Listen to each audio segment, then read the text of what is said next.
আপনি যদি মহান পাক পরওয়ারদিগার রব্বুল আলামিনের নাম কন্টিনিউয়াসলি তেলাওয়াত করতে থাকেন, তাহলে আপনার শরীরের যে 70% পানি রয়েছে, এই পানির ভিতরের অণু পরমাণুগুলো বাস্তবিক অর্থে একটা সুন্দর একটা হীরার মতো স্ফটিক আকার ধারণ করবে। যার কারণে সেটা আপনার শরীরের ডিএনএ বলেন, আপনার শরীরের কোষ বলেন, সব কিছুতে অত্যন্ত গুরুত্বপূর্ণ একটা ভূমিকা পালন করবে এবং আপনার শরীর নেগেটিভিটি দিয়ে পজিটিভিটির দিকে ধাবিত হবে ইনশাআল্লাহ তাআলা। বাস্তবিক অর্থে মহান পাক পরওয়ারদিগার রব্বুল আলামিন একজনের পাপ কখনো আর একজনকে দিবেন না। যে পাপ করছে সেই পাপের ফল তাকেই ভোগ করতে হবে। যদি আমি আমার স্থান থেকে আসমাউল হুসনার জিকির করি এবং করার মতো জিকির করি, তাহলে আমি দূর দেশের মানুষকেও প্রভাবিত করতে পারি এই জিকিরের মাধ্যমে। আমাদের অবচেতন মন কি আসমাউল হুসনার ভাষা বোঝে? ঘুমানোর আগে আল্লাহর নাম শুনলে স্বপ্নে কি আধ্যাত্মিক বা প্যারালাল ডাইমেনশনে কোনো গোপন মেসেজ পাওয়া সম্ভব? আসসালামু আলাইকুম, সবাইকে স্বাগত জানাচ্ছি ডিভাইন কোডেক্সের আরও একটি চমৎকার পডকাস্টে। আজকের আমাদের আলোচনার বিষয় ডিএনএ ব্লুপ্রিন্ট এবং ওয়াটার মেমোরি, আল্লাহর নামের সায়েন্টিফিক প্রভাব, এই বিষয়ের উপরে আমরা আলোচনা করব। আলোচনা বরাবরে আপনাদের পরিচিত মুখ হাফেজ সাইফুল্লাহ মনসুর। আমরা স্বাভাবিক জীবনেই বরাবর ডিএনএ শব্দটার সাথে পরিচিত, কিন্তু ডিএনএ শব্দের সাথে আরও কিছু বিষয় জড়িত আছে, যেমন ডিএনএর ব্লুপ্রিন্ট এবং ওয়াটার মেমোরি। আমরা এই বিষয়গুলো নিয়ে আরও বিস্তারিত জানব আমাদের সম্মানিত আলোচকের কাছ থেকে। কেমন আছেন? আলহামদুলিল্লাহ, ভালো আছেন। আমরা শুরুতেই জানতে চাই, মানুষের শরীরে তো আপনার 70% পানি। ওয়াটার মেমোরি যদি বলি, ওয়াটার মেমোরি থিওরি অনুসারে আল্লাহর পবিত্র নামগুলো কি আমাদের রক্ত এবং কোষের ভেতরের পানির আণবিক গঠনকে সম্পূর্ণ বদলে দিতে পারে? জি, অত্যন্ত ধন্যবাদ, সুন্দর প্রশ্ন করেছেন। মানুষের দেহে 70% পানি, এটা জানার আগে আমরা ওয়াটার মেমোরি জিনিসটা কি এটা সম্পর্কে আগে বুঝবো। আমার বেশ কিছু পডকাস্টে এই ব্যাপারটা আমি আলোচনা করি, বারংবার আলোচনা করার অন্যতম একটা কারণ হচ্ছে যে এটা এত ইম্পর্টেন্ট যে কোনো মানুষ যদি এটা বাস্তবিক অর্থে বুঝে নেয়, তাহলে হতে পারে যে এটা তার জীবন পরিবর্তনের একটা অন্যতম কারিগর হিসাবে প্রতীয়মান হতে পারে।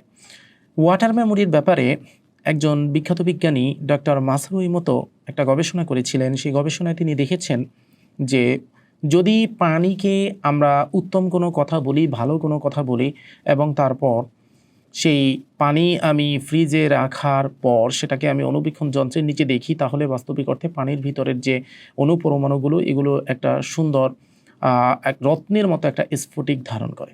আর যদি বাজে কথা বলি, সেক্ষেত্রে এগুলো হচ্ছে ছিন্ন বিচ্ছিন্ন স্ফটিক ধারণ করে। অর্থাৎ সংক্ষেপে যদি আমি বলি, সেক্ষেত্রে যে আমাদের মুখের কথা, এটার যে একটা প্রভাব এবং এটা যে পানির উপরে কত সুন্দরভাবে হচ্ছে প্রভাব ফেলতেছে, এটাকে প্রমাণ করেছে ডাক্তার মাসারু ইমোতো।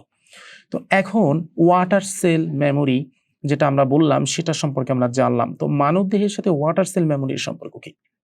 আমাদের মানবদেহে 70% পানি। স্বাভাবিকভাবেই আমাদের মানবদেহে যদি 70% পানি থাকে, তার মানে পানির পজিটিভ স্ফটিক ধারণ করা বা পানির মধ্যে নেগেটিভ স্ফটিক ধারণ করা, এটা আমাদের শরীরে অত্যন্ত গুরুত্বপূর্ণ একটা ভূমিকা পালন করে। আমরা যখন আপনার প্রশ্ন অনুসারে যে মহান পাক পরওয়ারদিগার রব্বুল আলামিন, আল্লাহ রব্বুল আলামিনের যে নাম, সেটার কি কোনো সায়েন্টিফিক প্রভাব এর উপর রয়েছে কিনা? অবশ্যই সায়েন্টিফিক প্রভাব রয়েছে। ডাক্তার মাসারু ইমোতো দেখলেন যে যখন আই লাভ ইউ বলে পানির সামনে যদি কথা বলা হয়, তাহলে সেই পানির স্ফটিক সুন্দর স্ফটিক আকার ধারণ করে অণুপরমাণুগুলো। আর যদি খারাপ কথা বলা হয়, তাহলে বাজে স্ফটিক আকার ধারণ করে। তাহলে এই বিশ্ব জগতে যত সুন্দর কথা রয়েছে, সকল সুন্দর কথার ভিতর সবচেয়ে বেশি সুন্দরতম নাম হচ্ছে মহান পাক পরওয়ারদিগার রব্বুল আলামিনের নাম। তাহলে আপনি একবার ভাবুন, আপনি যদি মহান পাক পরওয়ারদিগার রব্বুল আলামিনের নাম কন্টিনিউয়াসলি তেলাওয়াত করতে থাকেন, তাহলে আপনার শরীরের যে 70% পানি রয়েছে, এই পানির ভিতরের অণু পরমাণুগুলো বাস্তবিক অর্থে একটা সুন্দর একটা হীরার মতো স্ফটিক আকার ধারণ করবে। যার কারণে সেটা আপনার শরীরের ডিএনএ বলেন, আপনার শরীরের কোষ বলেন, সব কিছুতে অত্যন্ত গুরুত্বপূর্ণ একটা ভূমিকা পালন করবে এবং আপনার শরীর নেগেটিভিটি দিয়ে পজিটিভিটির দিকে ধাবিত হবে ইনশাআল্লাহ তাআলা। তাহলে আমরা সমাজে যেটা প্রচলিত আছে যে ডিএনএতে আমাদের পূর্বপুরুষদের যে ট্রমা বা পাপের ছাপ, খুব প্রচলিত একটা কথা, এবং এই ছাপটা থেকে যায় বলে আধুনিক অ্যাপিজেনেটিক্স দাবি করে। ইয়া গাফফার, ক্ষমাশীল নামের জিকির কি জিনগতভাবে সেই বংশগত ট্রমা মুছে ফেলতে পারে? দেখুন, কথা হচ্ছে যে বাস্তবিক অর্থে মহান পাক পরওয়ারদিগার রব্বুল আলামিন একজনের পাপ কখনো আর একজনকে দিবেন না। যে যে পাপ করছে সেই পাপের ফল তাকেই ভোগ করতে হবে। তবে এক্ষেত্রে জেনেটিক্স নিয়ে যদি আমরা কথা বলতে যাই, তাহলে অবশ্যই জিন অনেক কিছু ধারণ করে থাকে। অর্থাৎ তার পিতা, তার মাতা, তাদের স্বভাব, বংশ, চরিত্র থেকে শুরু করে অনেক কিছু বাস্তবিক অর্থে জিনের মাধ্যমে প্রবাহিত হয়। তো যেহেতু জিন এগুলো ধারণ করে থাকে, সেই তো এই ধরনের কথা সমাজে প্রচলিত থাকতেই পারে যে ওর জিন খারাপ। অনেকে বলে না যে ওর বাপ খারাপ ছিল তাই ও খারাপ, কথা আছে না? বলে যে ওর তো ফ্যামিলি খারাপ, ওর রক্ত খারাপ, ওর রক্তই বাজে। তো এই ধরনের কথা প্রচলন থাকার কারণে এই কোশ্চেনটা অ্যারাইজ হলো যে বাস্তবিক অর্থে আল্লাহ রাব্বুল আলামিনের পবিত্র নাম ইয়া গফফারু এর মাধ্যমে কি এই যে খারাপত্ব, জিনের ভিতর যে নেগেটিভিটি থাকা, এটা কি বাস্তবিক অর্থে কোনোভাবে আপনার মুছে ফেলা যায় কিনা? দেখুন, আমি একটু পূর্বেই আপনার সাথে আলোচনায় বললাম যে মহান পাক পরওয়ারদিগার রব্বুল আলামিনের নাম রয়েছে অত্যন্ত সুন্দর সুন্দর নাম। যখন আমরা এই নামগুলো তেলাওয়াত করি, তখন আমাদের শরীরের ভিতরে যে 70% পানি থাকে, এই 70% পানির অণু পরমাণুগুলো নতুন স্ফটিক আকার ধারণ করে, একটা রত্নের মতো স্ফটিক আকার ধারণ করে। যার কারণে আমরা আমাদের সম্পূর্ণ শরীরের জিন থেকে শুরু করে যা কিছুই আপনি বলেন না কেন, সেটা মাংসপিণ্ড হোক, সেটা রক্ত হোক, যাই কিছু বলেন না কেন, সব কিছু বাস্তবিক অর্থে সুস্থ হয়ে যায় এবং আমরা পজিটিভিটির দিকে ধাবিত হই। এখন আপনি আল্লাহ রাব্বুল আলামিনের যে পবিত্র নাম তেলাওয়াত করলেন, ইয়া গফফারু, এই যে পবিত্র নাম আপনি তেলাওয়াত করলেন, এর অর্থ হচ্ছে হে ক্ষমাশীল। তাহলে স্বাভাবিকভাবেই আপনি বুঝতে পারতেছেন যে যখন আপনি কন্টিনিউয়াসলি ইয়া গফফারু তেলাওয়াত করতে থাকবেন, কন্টিনিউয়াসলি ইয়া গফফারু তেলাওয়াত করতে থাকবেন, জিকির করতে থাকবেন, তখন আপনার শরীরের ভিতরের যে পানি, এই পানির ভিতর বাস্তবিক অর্থে যে ফ্রিকোয়েন্সি ইনস্টল হবে সেটা হচ্ছে ক্ষমাশীলতার ফ্রিকোয়েন্সি। এবং একই সাথে মহান পাক পরওয়ারদিগার রব্বুল আলামিনের এই পবিত্র নাম বারংবার তেলাওয়াত করার কারণে মহান পাক পরওয়ারদিগার রব্বুল আলামিনের যে ক্ষমাশীল গুণ, সেই গুণের রহমত অবশ্যই আপনার উপর বর্তাবে। যার কারণে রব্বুল আলামিন আপনাকে এবং আপনার পূর্ববর্তী মানুষ যারা অপরাধ কর্ম করেছে তাদেরকে তার এই নামের উসিলায় ক্ষমা করে দেবে। একই সাথে যেহেতু তিনি ক্ষমা করলেন এবং আপনার শরীরের ভিতরও পানির যে 70% পানি রয়েছে, সে এই কম্পাঙ্কগুলোকে ধারণ করে আপনার সম্পূর্ণ শরীরে সেই পজিটিভ কম্পাঙ্ক বা ক্ষমাশীলতার কম্পাঙ্কটাকে ছড়িয়ে দিয়েছেন। সুতরাং আমরা এটা বলতেই পারি যে মহান পাক পরওয়ারদিগার রব্বুল আলামিনের এই পবিত্র নাম সেই জেনেটিকভাবে অন্যান্য পূর্বপুরুষ থেকে আগত সকল নেগেটিভিটিকে ইনশাল্লাহ মুছে ফেলতে সক্ষম। আমরা সাম্প্রতিক একটি গবেষণায় হার্ট ম্যাথ ইনস্টিটিউটের গবেষণায় দেখা গেছে মানুষের হৃৎপিণ্ডের নিজস্ব ইলেকট্রোম্যাগনেটিক ফিল্ড আছে। জিকির কি হার্টের এই ফিল্ড প্রসারিত করে চারপাশের মানুষকে প্রভাবিত করতে পারে? আপনি সুন্দর একটা কথা বলেছেন। দেখুন, এখানে যে বিজ্ঞানীরা গবেষণা করে এটা পেয়েছে যে আমাদের মস্তিষ্কই যে ইলেকট্রোম্যাগনেটিক সিগন্যাল আদান প্রদান করে, ব্যাপারটা এমন না। আমাদের হার্ট বাস্তবিক অর্থে মস্তিষ্কের থেকে 5000 গুণ বেশি ইলেকট্রোম্যাগনেটিক সিগন্যাল আদান প্রদান করে থাকে। তো আমাদের হার্টের সাথে আবার কলবের একটা খুব নিগুড় সম্পর্ক বিদ্যমান রয়েছে। আমরা যখন জিকির করি, আমরা যখন মহান পাক পরওয়ারদিগার রব্বুল আলামিনের নাম তেলাওয়াত করি, যখন তাকে স্মরণ করি, তখন আস্তে আস্তে আমাদের কলবে জারি ঘটে। এ কারণে সুফিরা এবং যারা ওলিয়া উলিয়া তারা এই কথাটা প্রায়শই বলে থাকে যে অমুক হচ্ছে জিকির করতে করতে তাদের কলব জারি হয়ে গিয়েছে, অর্থাৎ কলব একা একা জিকির করে। তো কলব এবং হার্টের সাথে যে একটা নিগুড় সম্পর্ক বিদ্যমান, এখান থেকে আমরা ইজিলি এটা বলতেই পারি যে হার্ট যদি আমাদের ব্রেন থেকে, মস্তিষ্ক থেকে 5000 গুণ বেশি ইলেকট্রোম্যাগনেটিক সিগন্যাল তৈরি করতে পারে, তার মানে কলবও হার্টের মতো করে নিজ থেকে 5000 গুণ বেশি ইলেকট্রোম্যাগনেটিক সিগন্যাল হচ্ছে সরাতে পারে বা হচ্ছে নিজের থেকে রিলিজ করতে পারে। যদি সে কলব নিজের থেকে 5000 গুণ বেশি মস্তিষ্কের থেকে ইলেকট্রোম্যাগনেটিক সিগন্যাল রিলিজ করে, তাহলে আপনাকে এটা মনে রাখতে হবে যে এই ইলেকট্রোম্যাগনেটিক সিগন্যাল বাস্তবিক অর্থে শুধুমাত্র আমাদের দেহের মধ্যেই সীমাবদ্ধ না, আমাদের দেহের আশেপাশের মানুষ থেকে শুরু করে পরিবেশকে পর্যন্ত সুন্দরভাবে প্রভাবিত করে।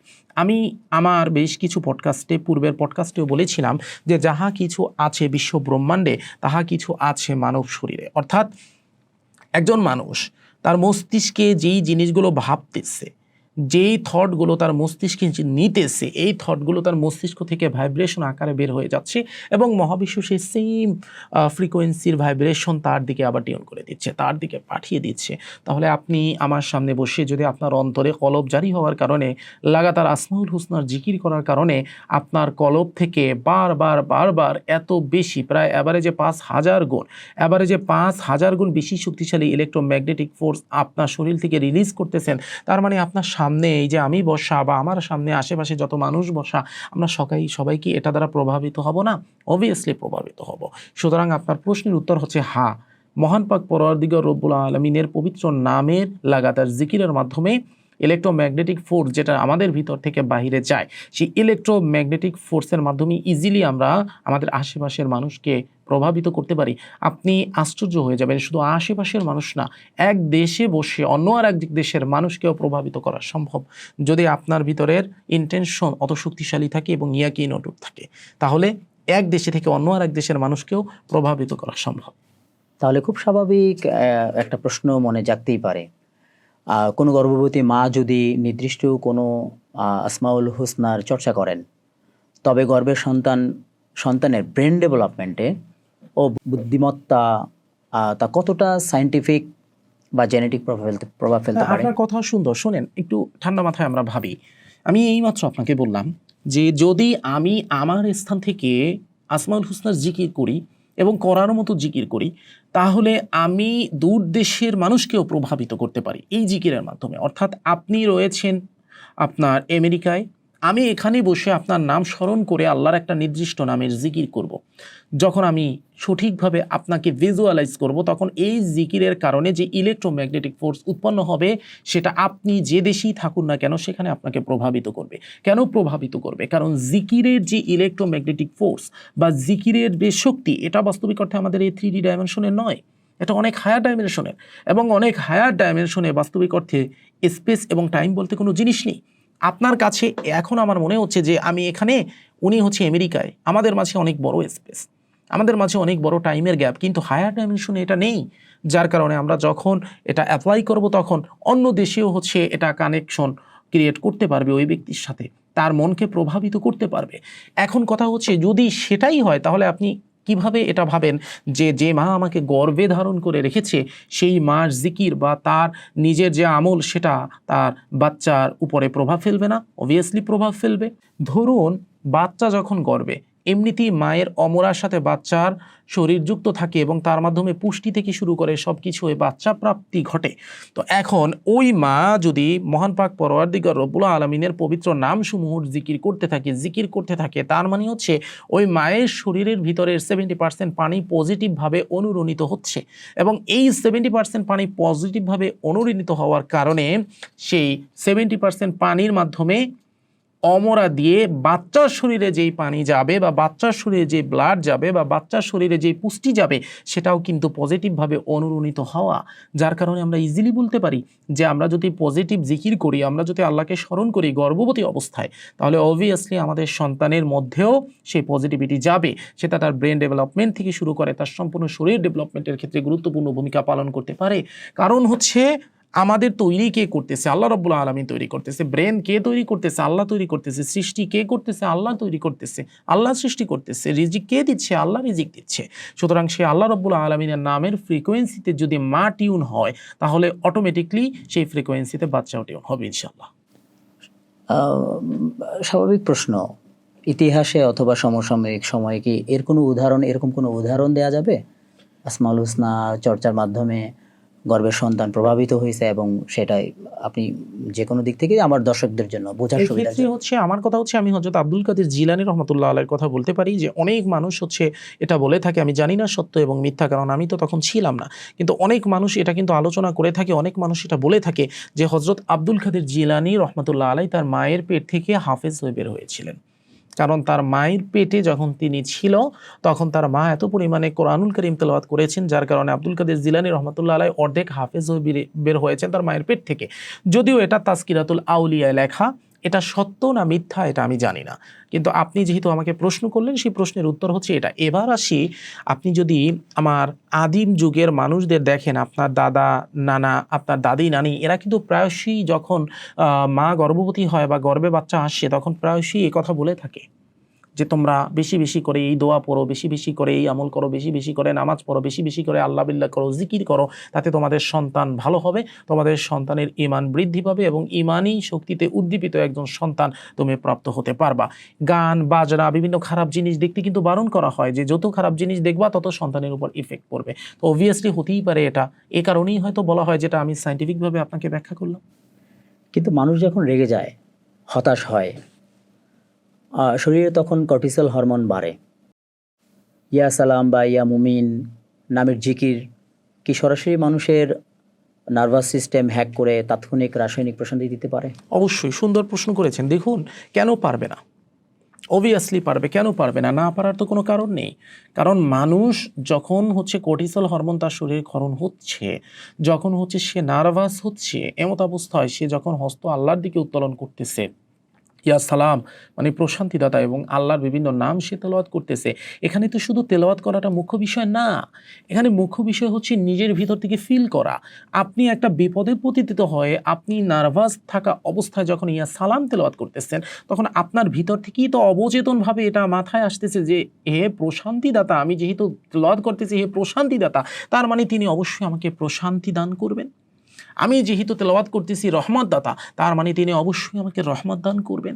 যখন আমাদের ভিতরে আমরা এই ধরনের থট নিয়ে ইয়া সালাম ইয়া বা সেই নির্দিষ্ট নাম আমরা তেলাওয়াত করি, তখন অটো আল্লাহ রাব্বুল আলামিনের দিক থেকে তার রহমতের দরজাও ওপেন হয়ে যায় এবং আমাদের শরীরের ভিতরেও এটার খুব গুরুত্বপূর্ণ একটা ভূমিকা রাখে এবং খুব বড় একটা প্রভাব পড়ে। আমি আপনাকে আগে বলেছিলাম না যে আমাদের শরীরে 70% পানি। এই যে পানির যে কাহিনী, কেন বারবার আমি ঘুরে ফিরে ওই পানির কথায় আসতেছি, এর কারণ হচ্ছে এখানেই সব। আল্লাহ রাব্বুল আলামিন সকল জীবকে পানি থেকে সৃষ্টি করেছেন। পানি হচ্ছে এই পৃথিবীর রক্ত স্বরূপ। সুতরাং আপনি পানির সত্যতা যদি একবার বুঝতে পারেন, তাহলে আপনি জীবনের অনেক কিছু সমাধান করে ফেলতে পারবেন। যেহেতু আপনার প্রশ্ন অনুসারে, যে আপনার প্রশ্ন কি ছিল? আপনার প্রশ্ন ছিল এটা যে আমাদের যে কর্টিসল হরমোনটা ক্ষরণ হলো, এটা কি ইয়া সালামু নামের মাধ্যমে বা কোনো নামের মাধ্যমে হচ্ছে এটাকে হচ্ছে আমার প্রাকৃতিক অ্যান্টি ডিপ্রেসেন্ট হিসাবে কাজ করে কিনা? তো আমার উত্তর হচ্ছে অবভিয়াসলি কাজ করবে। দেখেন, এখানে দুইটা জিনিস গুরুত্বপূর্ণ রূপে ভূমিকা পালন করে। নাম্বার ওয়ান হচ্ছে একটা সায়েন্টিফিক ব্যাখ্যা, যেটা পানির ব্যাখ্যা আমি দিলাম। আপনার পানি 70% পানি, যখন আপনি এই কথা বলতেছেন ইয়া সালামু ইয়া সালামু ইয়া সালামু, তখন পানি কিন্তু পানির অণুগুলো এই ইয়া সালামু নামে অনুরণিত হচ্ছে, প্রশান্তি দানকারী নামে অনুরণিত হচ্ছে, যার কারণে আপনার শরীরের ভিতর অলরেডি একটা প্রশান্তির ভাব চলে আসবে এবং আপনার শরীর হচ্ছে প্রশান্ত হওয়ার একটা সম্ভাবনা রয়েছে। এবং একই সাথে যখন আপনি ইয়া সালামু পড়তে থাকবেন, তখন আল্লাহ কিন্তু আপনার ইয়া সালামু পড়ার সাথে সাথে 10 বার আপনাকে রিপ্লাই দিচ্ছে। আল্লাহ বলতেছেন, আমার বান্দা যখন আমাকে একবার ডাকে, আমি 10 বার আমার বান্দার ডাকে সাড়া দিই। ফাজকুরুনি আযকুরুকুম, তুমি আমাকে স্মরণ করো, আমি তোমাকে স্মরণ করব। তো আপনি যখন ইয়া সালামু স্মরণ করতেছেন যে হে প্রশান্তিদাতা, হে প্রশান্তিদাতা, তখন আল্লাহ রাব্বুল আলামিন প্রতি একবার ডাকে আপনাকে 10 বার সাড়া দিচ্ছে না? অবশ্যই দিচ্ছে। অনুরূপভাবে আমরা যদি মহাবিশ্বের হিসাব করি, সেক্ষেত্রে আমরা কিন্তু ইজিলি বলতে পারি যে আমরা যেই ফ্রিকোয়েন্সি মহাবিশ্বকে দিব, মহাবিশ্ব সেই ফ্রিকোয়েন্সি আমাদের দিকে ফেরত দিবে। সুতরাং আমরা মহাবিশ্বকে ইয়া সালামুর ফ্রিকোয়েন্সি দিচ্ছি, শান্তির ফ্রিকোয়েন্সি দিচ্ছি, মহাবিশ্ব অটো আমাকে শান্তির ফ্রিকোয়েন্সি ফেরত দিবে। তো মহাবিশ্ব যেহেতু আমাকে অটো শান্তির ফ্রিকোয়েন্সি ফেরত দিচ্ছে, তার মানে এটা ইজিলি আপনার কথার উত্তর হচ্ছে এক কথা ইয়েস। আমরা যদি ইয়া সালামু বা আল্লাহ রাব্বুল আলামিনের পবিত্র নামসমূহ তেলাওয়াত করে থাকি, মনোযোগ দিয়ে আত্মসমর্পিত হয়ে, বা তার পবিত্র কোরআনের আয়াতসমূহ তেলাওয়াত করে থাকি মনোযোগ দিয়ে আত্মসমর্পিত হয়ে, তাহলে অবভিয়াসলি আমাদের ওটা প্রাকৃতিক অ্যান্টিডিপ্রেসেন্ট হিসেবে কাজ করতে পারে।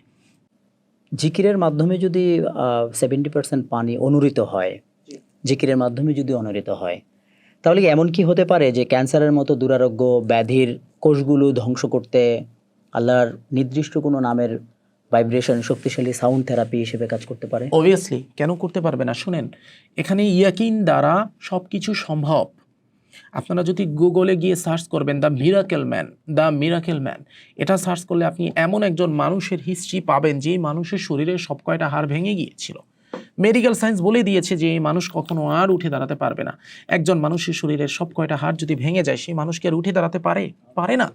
মেডিকেল সায়েন্স বলে দিয়েছে পারবে না, কিন্তু ওই ব্যক্তি অন্তরে অন্তরে এই ইয়াকিন রেখেছিল যে আমি আগামী বছর এই টাইমে অমুক দিন আমি উঠে দাঁড়াবো এবং আমি হাঁটবো, এবং সে তার স্রষ্টাকে স্মরণ করতেছিল বারবার, প্রতিদিন সে বেলা 3বার 4বার 5বার রুটিন করে তার স্রষ্টাকে স্মরণ করতেছিল এবং বলতেছিল যে স্রষ্টার দয়ায় আগামী বছর অমুক দিনে আমি হেঁটে দাঁড়াবো, আমি হাঁটবো। সেটা সে কল্পনা করতেছিল, ভিজুয়ালাইজ করতেছিল। দেখেন, মহান পাক পরওয়ারদিগার রব্বুল আলামিনের দয়ায় সেই ব্যক্তি খ্রিস্টান একজন মানুষ, কিন্তু আপনি বিশ্বাস করবেন না, সেই ব্যক্তি ঠিক বছরের ওই নির্দিষ্ট দিনে সে তার চেয়ার থেকে উঠে দাঁড়িয়েছে এবং সে হাঁটছে। শুধু হাঁটাই না, সে পরিপূর্ণরূপে সুস্থ হয়ে গিয়েছে। আপনি গুগলে সার্চ করেন, এটা আমার বলা কথা না। তো একজন খ্রিস্টান ব্যক্তি সে যদি তার ভিতরের অটুট ইয়াকিন থেকে আল্লাহ রাব্বুল আলামিনের পক্ষ থেকে এই রহমত নিজের দিকে ধাবিত করতে পারে যে তার শরীরের সব কয়টা হাড় ভেঙে যাওয়ার পরও সে পুনরায় এখন হাঁটছে, সে পুনরায় নর্মাল জীবনযাপন করতেছে। সমস্ত মেডিকেল বিদ্যা বলে দিয়েছে যে এই ব্যক্তি কখনো সুস্থ হবে না, কিন্তু সেই ব্যক্তি সুস্থ হয়েছে। এটা তো একটা জীবন্ত মিরাকেল। তাহলে আপনি কিভাবে ভাবলেন যে মহান পাক পরওয়ারদিগার রব্বুল আলামিনের সেই মহাপবিত্র আসমাউল হুসনার মাধ্যমে ক্যান্সার রোগ চিকিৎসা করা সম্ভব না? অবভিয়াসলি সম্ভব, কিন্তু পার্থক্য হচ্ছে আমাদের ইয়াকিনে। আমাদের ইয়াকিন স্বচ্ছ থাকতে হবে, অটুট থাকতে হবে। আমি আপনাকে খুব সুন্দর একটা ঘটনা বলি। আসলে কথার পরিপ্রেক্ষিতে ঘটনা চলে আসে। রাসূল করিম সাল্লাল্লাহু আলাইহি ওয়াসাল্লাম একটা সুন্দর দোয়া শিখিয়ে গিয়েছেন, বিসমিল্লাহিল্লাযী লা ইয়াদুররু মা ইসমিহি শাইউন ফিল আরদি ওয়ালা ফিস সামাই ওয়া হুয়াস সামিউল আলিম। তিনি আরেকটা দোয়া শিখিয়ে গিয়েছেন, হাসবি আল্লাহু লা ইলাহা ইল্লাহু আলাইহি তাওয়াক্কালতু ওয়া হুয়া রাব্বুল আরশিল আযীম। তিনি বলেছেন, যে ব্যক্তি সকালে প্রথম দোয়া 3বার পড়বে এবং এই দ্বিতীয় দোয়া 7বার পড়বে, রাতে আবার মাগরিবের পর এই প্রথম দোয়া 3বার এবং দ্বিতীয় দোয়া 7বার পড়বে, আল্লাহ রাব্বুল আলামিন তার জন্য যথেষ্ট হয়ে যাবেন। সে আগুনে পুড়ে মারা যাবে না, সে পানিতে ডুবে মারা যাবে না, কোনো হিংস্র জানোয়ার তাকে মারতে পারবে না, তাকে গুলি করলেও সেই গুলির আঘাতে সে মারা যাবে না। তখন তো গুলি ছিল না, তখন ছিল তীর। বলছে সে তীর বিদ্ধ হয়ে মারা যাবে না। এই কথা শোনার পর জনৈক সাহাবী এটাকে তার নিজের দৈনন্দিন জীবনের রুটিন বানিয়ে নিল। তো একই সাথে তো এই জিনিস অনেক সাহাবী শুনেছে না, তারাও তো রুটিন বানিয়েছে না।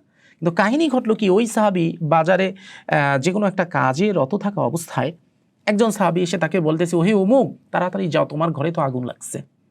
সে বলছে এটা সম্ভব না। বলে না, তোমার ঘরে আগুন লাগছে, কথা সত্য, যাও। বলে না, এটা সম্ভব না। এরকম করতে করতে একজন না, দুজন না, তিনজন না, একাধিক সাহাবী এসে তাকে একই কথা বললো, তোমার ঘরে আগুন লাগছে।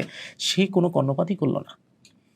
যখন সন্ধ্যায় সে বাড়ি গেছে তখন সে দেখতে পাচ্ছে কি জানেন, সে দেখতে পাচ্ছে, আমি এটা তাফসিরে পড়েছি, এই যে হিস্ট্রিটা, এটা আমি তাফসিরে পড়েছি, তাফসির ইবনে কাসিরেও এটা বর্ণিত আছে। এই হিস্ট্রিটা হাসবি আল্লাহু লা ইলাহা ইল্লাহু আলাইহি তাওয়াক্কালতু ওয়া হুয়া রাব্বুল আরশিল আযীম সূরা তাওবার শেষ আয়াতের বর্ণনায় এই হিস্ট্রিটা আমি পড়েছি। ওখানে আরও কিছু হিস্ট্রি আছে, ঠিক কত নম হাদিস এটা আমি জানি না, কিন্তু হিস্ট্রিটা পড়েছি, এটা আমি আপনাকে বলতেছি।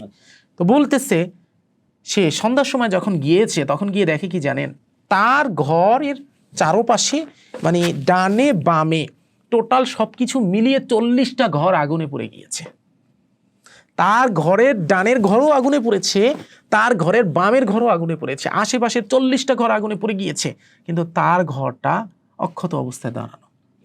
এই জিনিস দেখার পর প্রশ্ন করলো যে ইয়া রাসূলুল্লাহ, এই সাহাবী এমন কি করলো যে যার কারণে এটা হলো? তো তাকে রাসূল কারীম সাল্লাল্লাহু আলাইহি ওয়াসাল্লাম জিজ্ঞেস করলো যে তুমি কি আমল করছো, তুমি এমন কি আমল করো যে আল্লাহ পাক তোমার উপর এত খুশি, সবার ঘর পুড়ে গেল কিন্তু তোমার ঘর পুড়লো না? তখন বললো, ইয়া রাসূলুল্লাহ, আপনি আমাকে যেই দোয়া শিক্ষা দিয়েছিলেন সেই দোয়া আমি সকাল এবং সন্ধ্যা তেলাওয়াত করি, এবং আমার ভিতরে এই অটুট ইয়াকিন আছে যে আল্লাহ স্বয়ং ইব্রাহিম আলাইহিস সালামের আগুন পর্যন্ত পানি করে দিয়েছিল, সেই আল্লাহ আমার রক্ষণাবেক্ষণের জন্য যথেষ্ট, সুতরাং সে থাকতে কখনোই আমার ঘরে আগুন লাগতে পারে না। বুঝতে পারছেন? তো এই ইতিহাস দ্বারা আমরা দেখতে পাই যে ওনার ঘর পড়ে নেয়, পড়ছে কিন্তু আশেপাশের 40 ঘর। তার মানে আপনি আমি যদি সেই আল্লাহর উপর অটুট ইয়াকিন রাখতে পারি, তাহলে ক্যান্সার দিয়েছে কে? আল্লাহ দিয়েছে না? তা যে আল্লাহ ক্যান্সার দিয়েছে, যে আল্লাহ উইদাউট এনি আকৃতি দেখে আপনাকে আমাকে একটা মাংসপিণ্ড দ্বারা তৈরি করেছে, সে আল্লাহর পক্ষে কি তার পবিত্র নামের ওসিলায় এই ক্যান্সার কোষ নষ্ট হওয়ার কোনো অসম্ভব কিছু? কোনোই অসম্ভব না। দরকার হচ্ছে আমাদের নিজেদের ইয়াকিন, ঈমান, আল্লাহর উপর ভরসা। এ কারণে রাসূল করিম সাল্লাল্লাহু আলাইহি ওয়াসাল্লাম ইরশাদ করেন, আখলিস দীনাকা ইয়াকফিকাল আমালুল কলিল, তোমার ঈমানকে খাঁটি করো, অল্প আমল তোমার নাজাতের জন্য যথেষ্ট হবে। আহামরি আমলের দরকার নাই, অল্প আমল করেন কিন্তু ইয়াকিন খাঁটি রেখে করেন। আল্লাহ রাব্বুল আলামিন হাদিসে কুদসিতে বলেছেন, বান্দা তোমার জুতার ফিতাটাও যদি ছিঁড়ে যায় তুমি আমার কাছে চাও, অথচ আমরা আজকে কি আল্লাহর কাছে চাই না? কোথায় রয়েছে আল্লাহ? তার কাছে চাইলে কি সে এসে দিবে না? অথচ আল্লাহ আমাদের শাহরগের নিকটে। আল্লাহ নেমে এসে কিছু কাউকে দেয় না, কিন্তু আপনি আল্লাহর কাছে চাইলে আপনার জন্য যা দরকার সে ব্যবস্থা আল্লাহ কোনো না কোনো ওয়েতে আপনার জন্য করে দেয়। আশা করি উত্তরটি পেয়েছেন। এবার আমরা একটু নিজেদের আমাদের যে দৈনন্দিন জীবনের যে প্র্যাকটিস সেখান থেকে একটা প্রশ্ন, সেটা হলো যে আমরা যে খাবার খাই তাতে ফু দেওয়ার সময় আল্লাহর নামের ফ্রিকোয়েন্সি কিভাবে একটি সাধারণ খাবারকে শক্তিশালী আধ্যাত্মিক ওষুধে রূপান্তরিত করতে পারে, কি বলবেন? অবশ্যই যায়। দেখো, আমরা যে খাবার খাই সেই খাবারের ভিতরে তো পানি আছে না? যেভাবে পানি আছে, তারপর সেই খাবারের ভিতরে অণু আছে, পরমাণু আছে, সব কিছুই তো আছে। তো যদি আমরা শুধুমাত্র ভালো আই লাভ ইউ কথাটা বলার কারণে পানির ভিতরে হচ্ছে আপনার সুন্দরভাবে সব কিছু হচ্ছে একটা স্ফটিক আকার ধারণ করতে পারে, হীরার মতো, অণু পরমাণুগুলো সব কিছু হীরার মতো আকার ধারণ করতে পারে, তাহলে আমি আল্লাহ রাব্বুল আলামিনের পবিত্র নাম নিলে সেটা কি হীরার মতো ধারণ হবে না? সেটা কি সেখানে হচ্ছে পজিটিভ আকার ধারণ করবে না? অবজারভার ইফেক্ট সম্পর্কে একটা কথা বলি। আপনি অবজারভার ইফেক্ট লিখে সার্চ করবেন কি অবজারভার ইফেক্ট লিখে যদি সার্চ করেন, আপনি একটা কাহিনী দেখতে পাবেন। একদল বিজ্ঞানী এটা প্রমাণ করেছেন। তারা কি করেছে, ইলেকট্রন ছুঁড়েছে, ইলেকট্রন প্রোটন আছে না, এটা ছুঁড়ে তারা হচ্ছে অণুবীক্ষণ যন্ত্র দিয়ে দেখেছে যে একবার ইলেকট্রন প্রোটনগুলো ছুঁড়ে সেদিক নিজে তাকিয়ে রয়ে তারপর সে অন্য আরেকজন অণুবীক্ষণ যন্ত্র দিয়ে এটা দেখেছে যে তাকিয়ে থাকার পর ইলেকট্রন প্রোটনগুলো কেমন নাড়াচাড়া করতেছে। তো সে দেখে যে অবজারভার ইফেক্ট মানে হচ্ছে এটা, যে যেহেতু একজন মানুষ অবজার্ভ করতেছে, এটা না সেই ইলেকট্রন প্রোটন বা সেই আলোর কণা বা যে কণাই বলুক না কেন, তারা এটা বুঝতে পারে যে আমাকে কেউ দেখছে। যখন মানুষ তাকিয়েছিল তখন সেগুলো এক সমান্তরালে, যেভাবে ছোট বাচ্চারা পিটি করে না, ওই পিটি করার মতো সমান্তরালে দাঁড়ানো ছিল।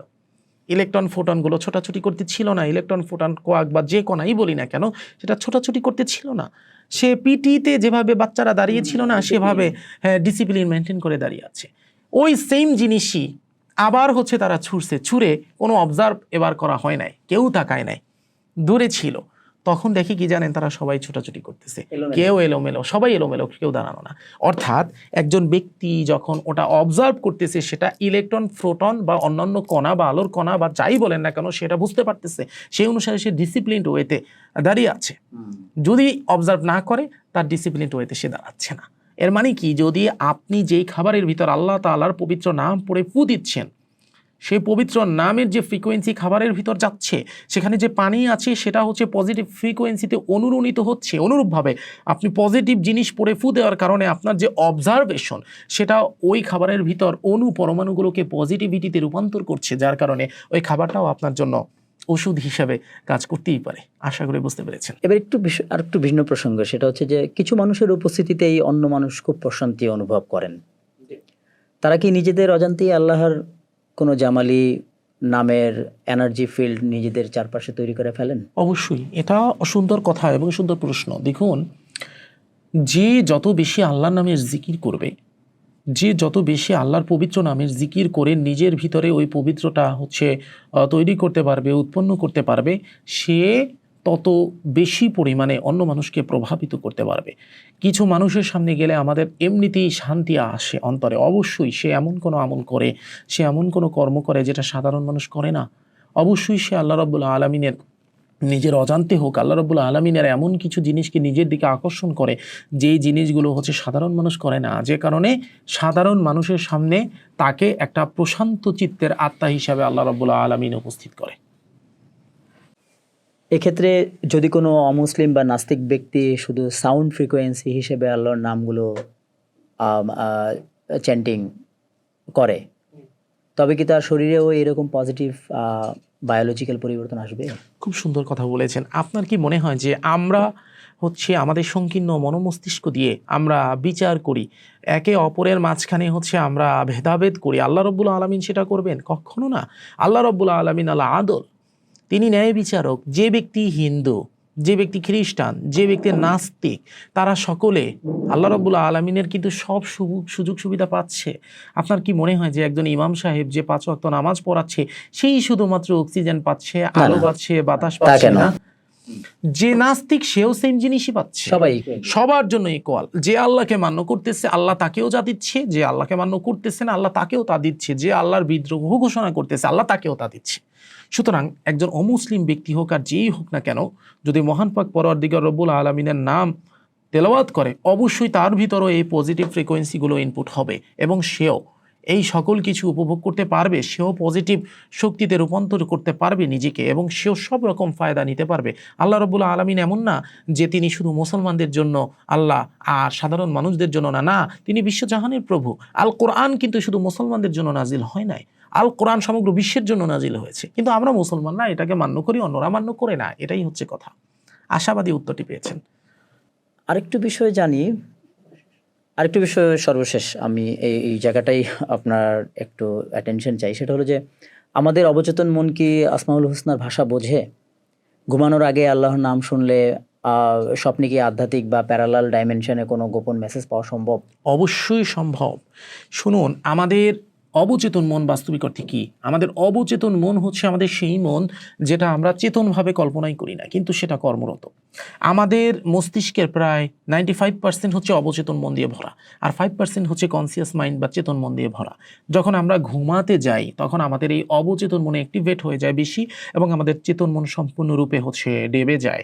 তাহলে আপনার প্রশ্ন হচ্ছে যে এটা কি বাস্তবিক অর্থে মহাবিশ্বের বাইরের বা আল্লাহ রাব্বুল আলামিনের পবিত্র নামের যে স্পেশাল ফ্রিকোয়েন্সি এটা ধারণ করতে পারে? অবশ্যই। আমরা যখন ঘুমের আগে অবচেতন মন কে প্রভাবিত করার জন্য আমরা ঘুমের আগে যেই কাজগুলো করতে করতে ঘুমাই, আমাদের ঘুমের পর অবচেতন মন সেই কাজেই হচ্ছে অনুরণিত হয়। আপনি যদি ঘুমের আগে আল্লাহ রাব্বুল আলামিনের বিশেষ নাম তেলাওয়াত করতে করতে ঘুমান, যেমন ইয়া বাতিনু অর্থাৎ হে অপ্রকাশ্য, হে অপ্রকাশ্য, আপনি যদি ইয়া বাতিনু রেগুলারিটি মেনটেন করে প্রতিদিন ঘুমের আগে তেলাওয়াত করতে করতে ঘুমান, তার মানে কি আপনার ঘুমানোর সাথে সাথে আপনার চেতন মন যখন সম্পূর্ণ ডেবে গেল, আপনার অবচেতন মন যখন সম্পূর্ণ অ্যাক্টিভেট হয়ে গেল, সে কিন্তু অ্যাক্টিভেট হওয়ার আগে ওই ইয়া বাতিনু নামের ফ্রিকোয়েন্সি ধারণ করে অ্যাক্টিভেট হলো, যার কারণে আপনার ঘুমের মাঝখানে যখন আপনার রুহটা এই 3D ডাইমেনশন থেকে হায়ার ডাইমেনশনের দিকে যাত্রা করে, সে ওই ইয়া বাতিনু নামের সেই শক্তি এবং ফ্রিকোয়েন্সি ধারণ করে বিভিন্ন জায়গায় হচ্ছে চলে যায় এবং বিভিন্ন জিনিস সে অ্যাডাপ্ট করে, যেটা হচ্ছে সাধারণ মানুষ অ্যাডাপ্ট করতে পারে না। এটা মহান পাক পরওয়ারদিগার রব্বুল আলামিনের পবিত্র নামের একটা বরকত। যদি ইয়া বাতিনু নাম পড়লে আপনার সাথে এরকম হয়, অনুরূপভাবে আপনি যদি আল্লাহর 99 নামের অন্য কোনো নাম পড়েন যেই নামের স্পেসিফিক অর্থ যা, সেইভাবে আপনার সাবকনসিয়াস মাইন্ড সেই ফ্রিকোয়েন্সি নিজের মাঝে ধারণ করে ঘুমের মাঝখানে সেই দিকে যাত্রা করবে। আশা করি বুঝতে পেরেছেন। আলহামদুলিল্লাহ, চমৎকার আলোচনা। আপনাকে অসংখ্য ধন্যবাদ আলোচনার জন্য।